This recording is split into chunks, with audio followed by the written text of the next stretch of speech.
ter que dar respostas ao juiz, sabe muito bem o que eu estou falando nesse momento. Eu já tive alguns momentos, eu tive que estar diante de um juiz. Uma certa vez eu era representante do Centro Comunitário Metodista de Capão Bonito. E ali houve uma situação e tivemos que ir diante do juiz. E naquela época tinha aquele juiz de fazer a intermediação. Então ele recebia a gente já no saguão, no hall de entrada do tribunal. E quando eu entrei no local, eu já não morava mais em Capão Bonito, já estava morando em São Paulo.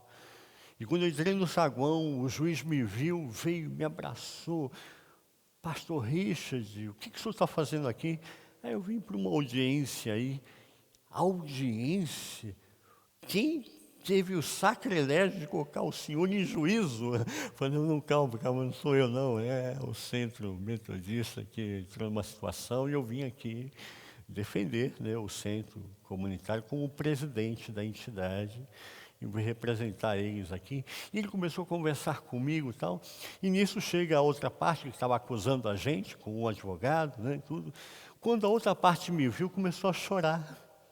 Ela gostava muito de mim. Nós tivemos uma história, assim, emocionante na cidade de Capão Bonito. E eu tive, assim, o prazer de ver pessoas ali que seguramente o diabo queria arrastar para o inferno e ver essas vidas sendo restauradas, tendo uma nova visão, uma nova emoção. E ela começou a chorar e ela falou assim, pastor, eu não sabia que era o Senhor que iria vir. Se eu soubesse que era o Senhor, eu não tinha entrado com um processo. Eu falei, não tem nada não, querido, isso é normal, acontece nas melhores famílias, né? E ela chorava ali, o advogado Durão ali do lado dela. E então o juiz de intermediação nos levou até a audiência, diante do juiz mesmo, tal, e começou a colocar a questão. E o juiz de intermediação não se aguentou e falou assim, meritíssimo, eu conheço o pastor Richard, é uma pessoa assim incrível, tenho uma dívida de amor por ele assim muito grande. E não sei o que esse camarada está fazendo, que está fazendo uma picaretagem aqui, né? E eu olhei assim, meu Deus, uma sala de tribunal, e falando assim, né? Ai meu Deus, né? E o advogado começou a gaguejar, né? O cara que estava acusando a gente, né? E eu falei, meritíssimo, tudo que nós fazemos está nos livros. Se o senhor quiser, os livros estão aqui. O senhor pode comprovar tudo que nós fazemos. Nós procuramos ser o mais transparente possível. Nem sempre é possível, mas nós tentamos ser o mais transparente possível. E aí o juiz olhou para o advogado de acusação e falou assim, você não tem vergonha, não, de estar colocando essa pessoa em juízo? Aí o juiz de carreira aproveitou, né, a deixa que foi dada, né, e falou assim, na semana passada ele botou o centro espírita. Aí o juiz olhou para ele, cara, você vai para onde depois? Você está botando o centro espírita na semana passada em juízo, agora a igreja evangélica em juízo, quem vai defender você? Você vai para o inferno, cara. E eu assim, meu Deus! E esses momentos são tão dramáticos na nossa vida que só a graça de Deus para nos fazer caminhar e enfrentar esses momentos. Eu queria ler com vocês Atos 24, para você entender isso que eu estou falando. Atos 24, versículo 1 até o versículo 16. Paulo está diante do governador Félix, ele diz assim, o texto, versículo 1. 5 dias depois, o sumo sacerdote Ananias desceu com alguns anciãos e um certo Tértulo, orador, os quais fizeram perante o governador queixa contra Paulo. Sendo este chamado Tértulo, começou a acusá-lo, dizendo, visto que por ti gozamos de muita paz e por tua providência são continuamente feitas reformas nesta nação, em tudo e em todo lugar reconhecemos com toda a gratidão, ó excelentíssimo Félix. Ele dá aquela bajulada, né, no cara que vai julgar a causa. E ele diz no versículo 4, eu queria que você guardasse esse versículo, né? Versículo 4, mas para que não te detenha muito, rogo-te, conforme a tua equidade, nos ouças por um momento. Equidade no pai dos burros, lá no dicionário, né? Significa característica de algo, alguém que revela senso de justiça, imparcialidade, isenção e neutralidade, tudo que o governador Félix não era, tudo que ele nunca foi, né? Versículo 5, temos achado que este homem é uma peste, falando de Paulo, e promotor de sedições entre todos os judeus por todo o mundo, e chefe da seita dos nazarenos. É a primeira vez que aparece a palavra dos nazarenos associada aos cristãos, à igreja primitiva, o qual tentou profanar o templo, e nós o prendemos, e conforme a nossa lei o quisemos julgar. Mas sobrevindo o comandante Lisias, nos tirou dentre as mãos com grande violência, mandando aos acusadores que viessem a ti. E tu mesmo, examinando-o, poderás certificar-te de tudo aquilo de que nós o acusamos. Os judeus também concordam na acusação, afirmando que essas coisas eram assim. Paulo, tendo-lhe o governador feito um sinal de que falasse, respondeu: porquanto sei que há muitos anos és juiz sobre esta nação, com bom ânimo faço a minha defesa. Pois bem podes verificar que não há mais de 12 dias subi a Jerusalém para adorar, e que não me acharam no templo discutindo com alguém, nem amotinando o povo, quer nas sinagogas, quer na cidade, nem te podem provar as coisas de que agora me acusam. Mas confesso-te isto, que seguindo o caminho a que eles chamam seita, assim sirvo ao Deus de nossos pais, crendo tudo quanto está escrito na lei e nos profetas, tendo esperança em Deus, como estes mesmos também esperam, de que há de haver ressurreição, tanto dos justos como dos injustos. Por isso, procuro sempre ter uma consciência sem ofensas diante de Deus e diante dos homens. Essa palavra me chamou muito a atenção. Quem já esteve diante do juiz, você sabe que naquela hora você dá um frio na barriga, a boca fica seca, você treme, os joelhos ficam bambos, né? O que eu vou falar agora? Como é que vai ser? Né? Ele está decidindo a minha vida. E Paulo mostra aqui uma serenidade, uma tranquilidade, assim, assustadora. Assustadora. Eu vejo esse momento como o momento que muitos de nós passamos, que às vezes somos levados a situações e as pessoas vêm nos acusar, tentar nos denegrir, tentar nos machucar, tentar nos diminuir, né? Paulo foi chamado de peste, né? E a gente começa a ver que não é verdade. Esses momentos são realmente usados pelo inimigo para tentar nos destruir. E é interessante esse momento porque a gente vê que o capítulo inicia com o sumo sacerdote Ananias, né? Ananias, ele é um que vem a substituir uma linhagem de sumos sacerdotes que, naquele momento, estava corrompida. Havia muita politicagem para ser sumo sacerdote.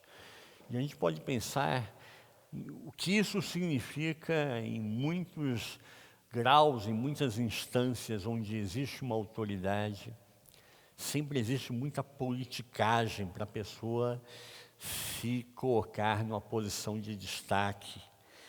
E é interessante aqui porque diz o texto, abrindo o capítulo, que foi Ananias, o sumo sacerdote, ele se desloca de onde ele estava, de Jerusalém, até onde estava Félix, até Cesareia, para acusar a Paulo.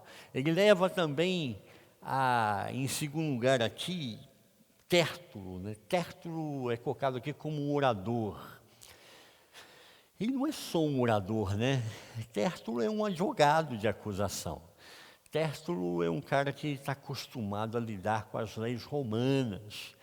Tértulo, ele vai ali, começa a sua prédica ali naquele momento com uma bajulação a Félix, dizendo que ele, excelentíssimo Félix, né? Você já vê só aquela falsidade, a hipocrisia presente.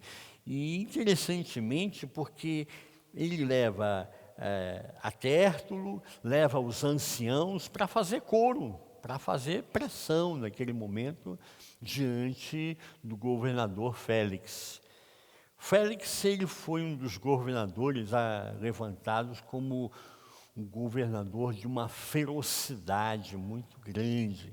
Ele atuava com uma rigidez muito grande. Se utilizava da guarda pretoriana para oprimir o povo e levar a coisa duramente.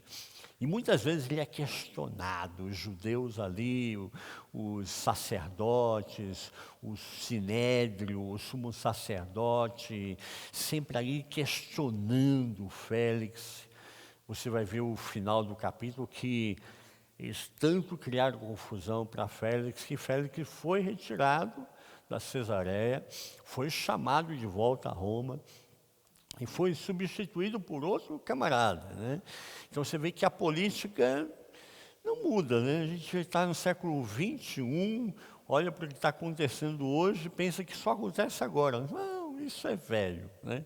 Muito velho. Desde que o mundo é mundo, a política está presente, os senadores articulando ali por trás, há todo um processo aqui. E Tértulo, ele vem com todo o gás, né, com toda a força, acusar a Paulo, faz uma acusação tripla contra Paulo. Ele acusa a Paulo de ser assim, essa peste, aquele que cria dissensões, que está, de alguma forma, sendo um tumultuador, que está gerando ali o desgaste do governo romano, do Império Romano. Ele está tentando agir entre os judeus contra esse sistema todo. E Tértulo acusa ele de ser o chefe da seita dos nazarenos. Né? Interessante porque ele acusa aos cristãos da igreja primitiva como sendo ainda uma seita dentro do judaísmo. Seita não é que eles estão falando heresia, não. Naquele momento, ainda os cristãos da igreja primitiva, eles eram tidos como se eles estivessem ainda dentro do judaísmo. Então, era assim uma falsidade, alguma coisa que está profanando a lei judaica. Né? Então, eles estão levando o verdadeiro objetivo da lei, da Torá, para outro caminhar. Né? Então, estão sendo colocados como sendo um grupo à parte dentro do judaísmo. E chamam a Paulo de o chefe da seita dos nazarenos. Né? Então ele está fazendo aqui a referência a Jesus, o que veio de Nazaré. E aqueles que seguiam a Jesus são os nazarenos, que vêm com a mesma ação, com a mesma palavra, com a mesma atitude, com as mesmas ideias. Né? Então são tidos como sendo todos dentro do mesmo balaio de gato. Né? E por último ele diz, a terceira acusação, que Paulo veio profanar o templo. E aí é uma palavra pesada, porque quem profanasse o templo não precisaria ser levado ao governador romano. O próprio Sinédrio julgaria ele, o próprio Sinédrio estaria dando a sentença contra ele. E aí a gente começa a perceber aqui as dificuldades de entendimento da questão. Naquela época, Paulo está viajando mesmo, ele está fazendo as viagens missionárias e ele não para em Jerusalém. Quem está em Jerusalém são os apóstolos. Os 11 apóstolos estão em Jerusalém, estão dirigindo a igreja primitiva, estão conduzindo a visão do Evangelho, a mensagem de Jesus. Então, se fosse para acusar, teria que acusar a Pedro, a Tiago, irmão de Jesus, que se torna um apóstolo também nesse momento. E ele dirige a acusação dele para Paulo, porque Paulo está gerando um conflito externamente, que o gentio está começando a pensar e repensar o que é esse Deus de Israel. Não é um Deus exclusivista, não é um Deus legalista, não é um Deus que vem para nos julgar e nos condenar, mas ele começa a receber um Deus de graça, de transformação, de apoio, de restauração. E isso tudo vai gerando um conflito muito grande. Por último, Terto faz assim uma acusação implícita, né? Quando ele fala do comandante Lisias. Ele fala, o comandante Lisias veio, né? Ele diz assim, versículo 7, mas sobrevindo o comandante Lisias, não o tirou dentre as mãos, com grande violência, mandando aos acusadores que viessem a ti. Como se o comandante fosse lá e retirasse a Paulo à força, dizendo aqui quem manda sou eu, né? E vocês, se quiserem, vão falar com o governador Félix. E é interessante porque ele está de formas assim implícitas, né? Botando por baixo do pano, né? Governador, se você não fizer nada, a coisa vai complicar, né? Porque o seu comandante fez uma coisa que é arbitrária, que não é comum, e isso, se chegar aos ouvidos de César, vai gerar conflito, né? Vai gerar problema. E você vê o nível da articulação, a sordidez política, e eu acho incrível que a gente comece a olhar para o texto bíblico, nada disso é escondido. O que me apaixona na palavra é justamente essa questão.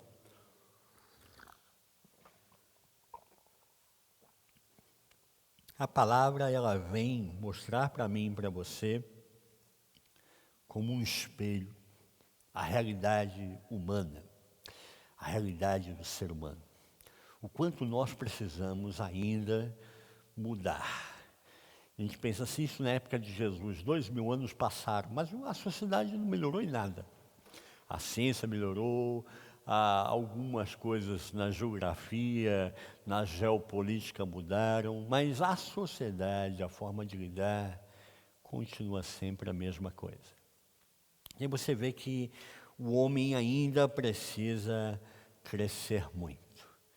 Você vê que a injustiça continua se fazendo presente.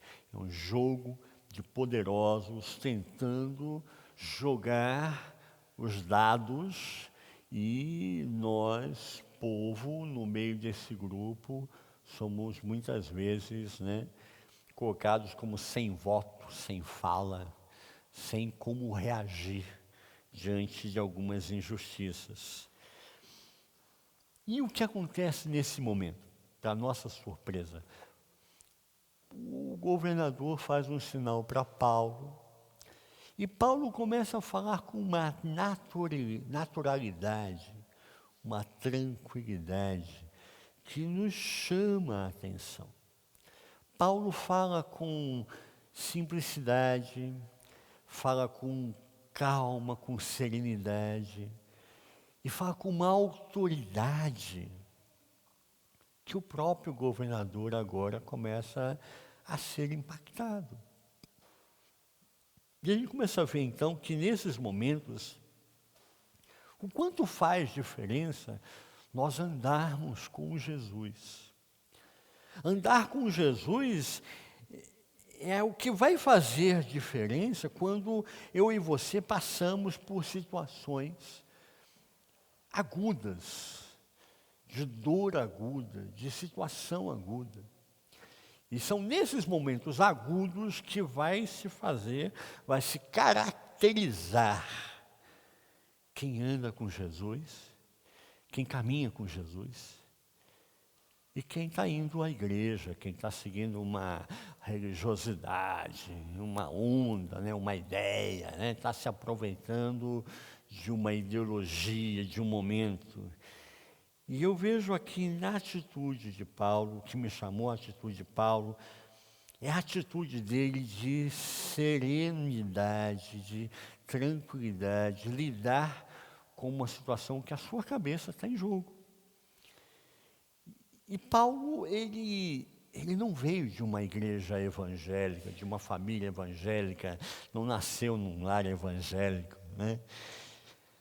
Quando a gente tem o prazer, como eu tive, né, de meu avô era da igreja luterana, meu pai veio da igreja luterana, foi para a presbiteriana, depois fomos para a metodista, e eu fui educado num lar evangélico, isso faz muita diferença.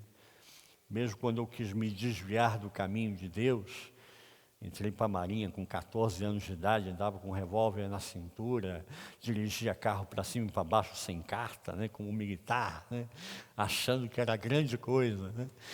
E como Deus trabalha conosco e nos traz de volta para o caminho da retidão, para o objetivo de Deus. E eu vejo aqui a atitude de Paulo querendo fazer diferença na sua geração. Mesmo não tendo pais evangélicos, um lar evangélico, ele toma a atitude de que eu não tive pais evangélicos, mas eu quero ser alguém que vai ser referência para as próximas gerações. E eu olho nesse texto, nesse momento, e venho uma pergunta ao meu coração.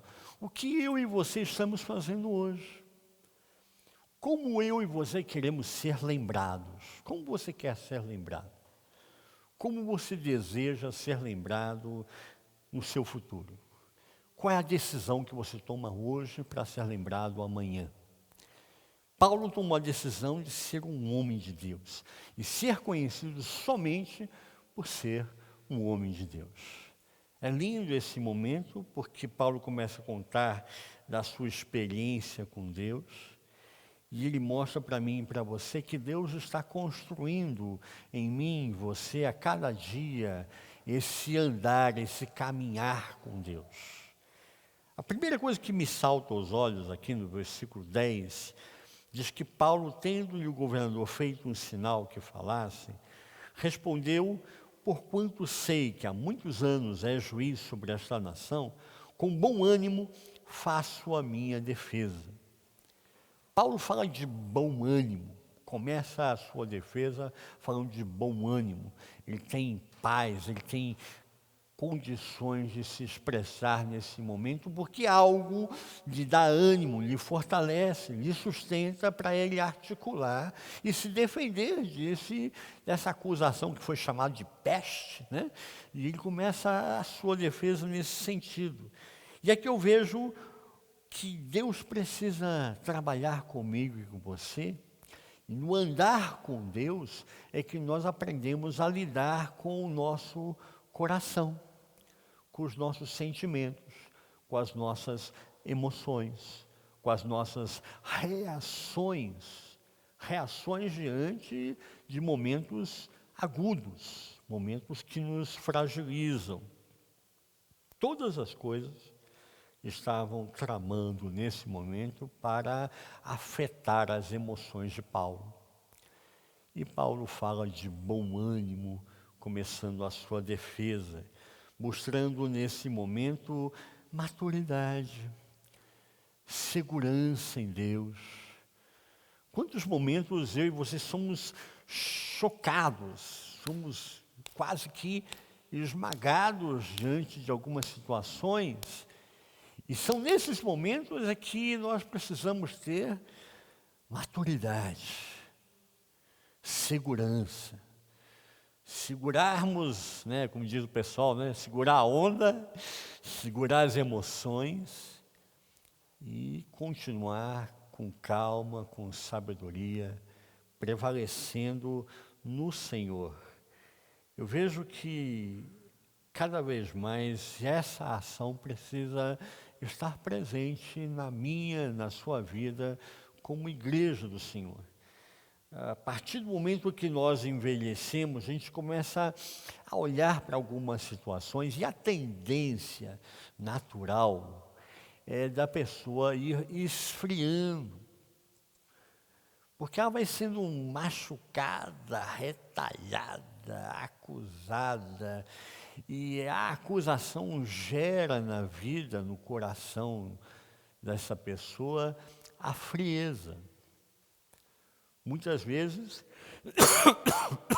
nós somos tão machucados que começamos a ter frieza ao lidar com as coisas de Deus, indiferença para com o nosso próximo.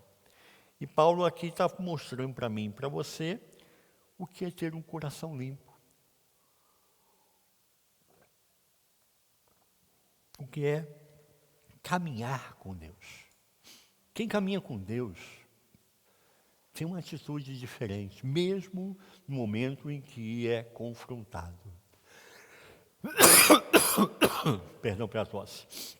Andar com Deus é manter uma vida inteira de controle, domínio próprio, colocar o seu próprio coração no altar de Deus. E nesses momentos, são os momentos que mais nós precisamos dizer que nós amamos a Deus. E são os momentos que nós precisamos adorar a Deus, confiar em Deus. Mas uma segunda pista que me saltou à vista aqui, nesse texto, versículo 14, ele disse: mas confesso-te isto, que seguindo o caminho, de quem está falando assim? Falando de Jesus. Jesus é tido como o caminho. Seguindo o caminho, a que eles chamam de seita, então está falando se referindo a Jesus, o caminho, assim sirvo ao Deus de nossos pais, crendo tudo quanto está escrito na lei e nos profetas. Paulo agora, ele lidando com esse contexto na sua defesa, ele acaba demonstrando aqui uma segunda característica importante daqueles que andam com Deus. Andar com Deus significa aplicar os princípios de Deus em meio às circunstâncias que nós passamos. Dar testemunho nessas circunstâncias que nós passamos e falar que, olha, não é porque eu sou mais bonito, não é a cor dos meus olhos, mas é porque eu tenho andado com Deus, eu tenho seguido a fé dos profetas, aquilo que foi trazido aos nossos pais, porque eu tenho guardado a palavra, é que essa é a minha atitude nesse momento, esse é o meu testemunho. Paulo aqui está confessando que ele acredita na lei, que ele acredita na palavra, que ele acredita naquilo que foi ministrado na sua vida todo o tempo sobre essa graça maravilhosa de Jesus. Paulo está dizendo aqui que as circunstâncias que ele está nesse momento se mostram incoerentes. Mas não é essa incoerência que vai abalar a fé dele, a esperança dele.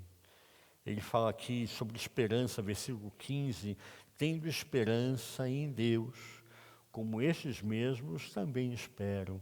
Ele fala de uma esperança palpável, uma esperança que você pode entender como sendo clara, objetiva. Ele não acredita que Deus é injusto. Há momentos que acontecem coisas comigo e com você que nós começamos a achar e somos tendenciosamente tentados, né, a achar que Deus está sendo injusto naquele momento, que Deus é mau, que Deus não está olhando para a minha situação, que Deus não está ouvindo a minha dor. não está enxergando as minhas lágrimas, não está percebendo o mal que estão fazendo contra mim. Mas isso é mentira. É mentira, mentira deslavada, porque Deus sabe exatamente o que se passa comigo e com você. E são nesses momentos que Deus se faz presente, Deus conosco, Deus Emanuel. São nesses momentos que Deus trabalha comigo e com você, e mesmo que as situações sejam incoerentes, né, Ele não vai permitir que aquilo venha contaminar e dilacerar o meu e o seu coração, os meus sentimentos e os seus sentimentos. E esse é um momento de decisão. O que você está fazendo com o seu coração? O que você está fazendo com a sua fé? Eu estou decidindo que eu estou guardando o meu coração para Jesus, ou eu estou deixando as circunstâncias incoerentes contaminarem o meu coração? Tem gente que transforma o seu coração num vale de murmúrios, num vale de dores, num vale de reclamações. Ele não consegue mais expressar a esperança, a alegria. Você vai conversar com algumas pessoas e é só dor, é só murmuração, é só reclamação, é só dor aqui, dor ali, dor acolá. E esse texto me chama a atenção que Paulo não fala de nada disso, ele fala de esperança. Ele fala da sua fé em um Deus vivo, um Deus presente. E esse deve ser o nosso andar com Deus, a nossa resposta de que estamos andando com Deus. Mostrarmos que o meu coração é de Deus, o meu futuro é de Deus, o meu espírito é de Jesus. E o diabo, por mais que ele queira, ele não pode me tocar. É a graça de Deus presente, fortalecendo a cada um de nós. Por último, para encerrar, Paulo, no versículo 16, isso que me chamou a atenção, ele declara: por isso procuro sempre. O que Paulo procura sempre? Por isso procuro sempre ter uma consciência sem ofensas. Ter uma consciência sem ofensas diante de Deus e dos homens. É aquele momento que, sabe aqueles momentos que você não está entendendo nada? Já passou por isso? Aquele momento que eu não estou entendendo nada, sabe? Eu tenho uma coisa assim, eu tenho uma oração com Deus que às vezes eu falo assim: Deus, eu estou orando, eu estou clamando, e eu não estou entendendo nada. Desculpa, eu sou burrinho mesmo. Não dá para o senhor desenhar, né? Porque assim, de repente, né, um desenho, e eu entenda melhor, né? Desculpa aí a pedagogia, não está me atingindo ainda. Eu estou precisando melhorar um pouco aí. Desculpa a burrice, né? E esse é um momento que Paulo mostra para mim, para você, que Paulo está sendo pressionado de todos os lados. Há uma pressão do Sinédrio, o próprio sumo sacerdote foi acusar a ele. Há uma pressão da sociedade, há uma pressão do diabo. O diabo está querendo destruir a vida de Paulo. É um grande momento para acabar com a vida de Paulo. E Paulo dá essa declaração que me chamou a atenção, que ele procura ter uma consciência sem ofensas. Consciência sem ofensas, nessa altura do campeonato, é um grande desafio. Porque a vontade é ofender, é xingar, é reclamar, é murmurar, é esbravejar, é chutar o balde, é gritar por todos os lados e falar que não tem mais justiça. Porque Paulo não está diante do governador porque ele matou, porque ele roubou, porque ele fez alguma coisa má. Ele está sendo acusado porque ele serve a Jesus.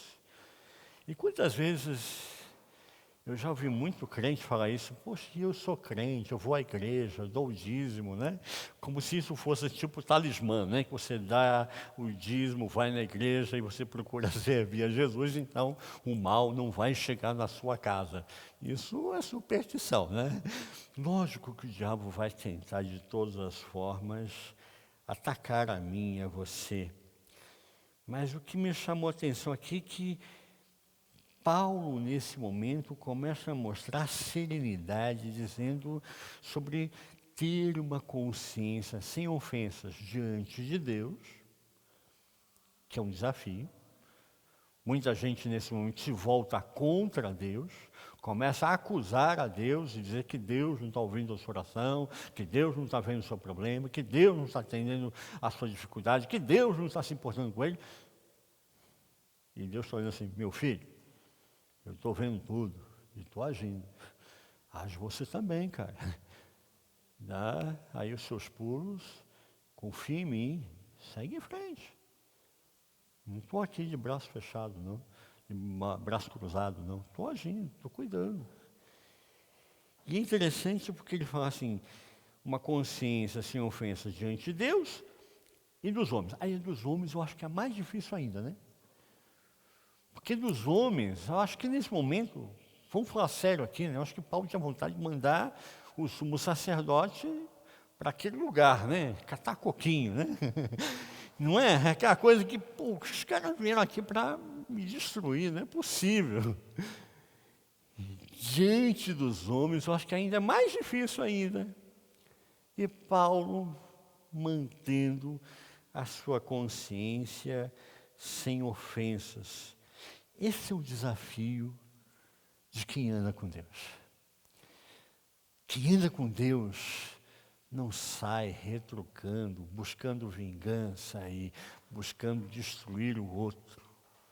Quem anda com Deus confia e segue em frente.